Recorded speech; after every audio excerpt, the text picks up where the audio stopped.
Hello everyone, myself Akshant Khatlare, rule number 9, and I am going to read two topics. Number one is rational use of medicines, and number second is adverse drug effect. So let's start one by one. Number one is rational use of medicines. So, according to WHO, rational use of medicine requires that patient receives medication appropriate to their clinical needs in dose that meet their own individual requirement for an adequate period of time and at the lowest cost to them and their community. It involves the administration of right drug, right dose, right duration, right cost to the right patient. Let's have an example of irrational prescribing. So, in this, drug not prescribed as per standard treatment guidelines, unnecessary use of drug, example, antibiotics for viral infection, underuse of drug, example, not prescribing oral rehydration solution in acute diarrhea, incorrect use of drug like selection of wrong drug, use of incorrect route and dose of a drug. And next is use of medicines with doubtful efficacy, example in appetite stimulant. Next one is prescribing banned drug, example cisapride. Use of irrational combination, say for example ampicillin is not given with cloxacillin for staphylococcal infection.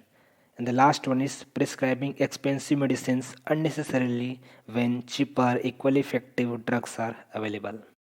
And now let us come to the hazard of irrational use of drug.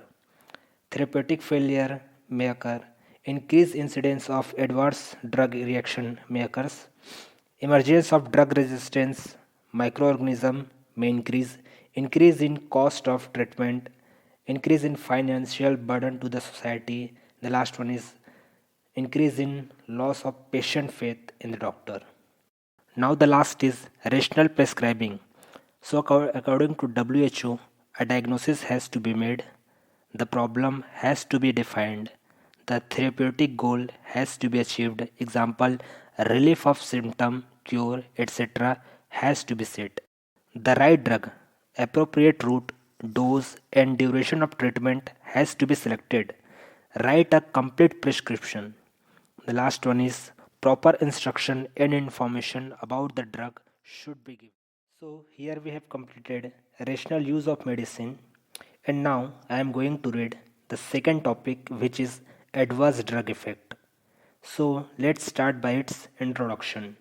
In case of adverse drug effect, it means as any undesirable or unwanted effect of a drug. The WHO suggested definition of ADR and adverse event. Both are different basically. So, in case of adverse drug reaction, it means any response which is noxious, unintended, and which occurs at doses normally used in human for prophylaxis, diagnosis, or therapy of the disease, or for modification of physiological function. Second one is adverse event. Adverse event means any unwanted medical occurrence that may present during treatment with a pharmaceutical product but which does not necessarily have causal relationship with the treatment.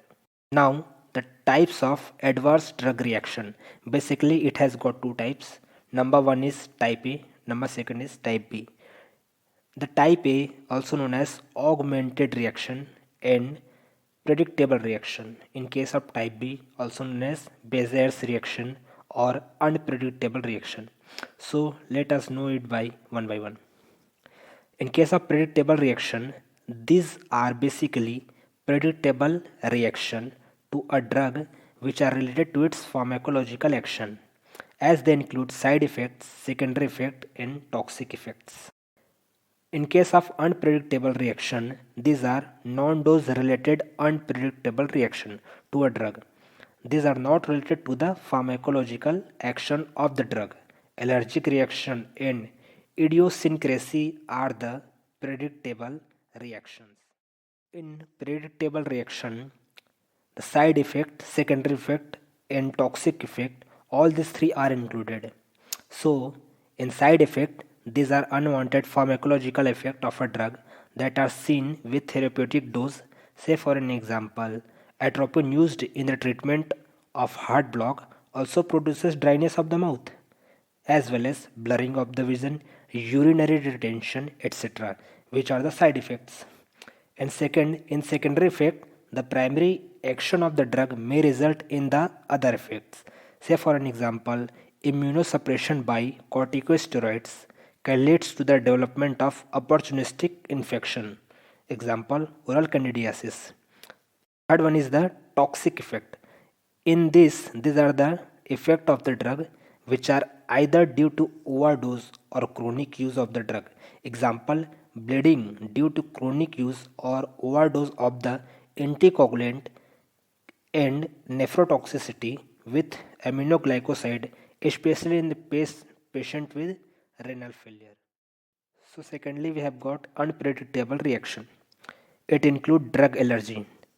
It means it is an abnormal response which can either be local or systemic, mediated by immune system to a drug or foreign antigen.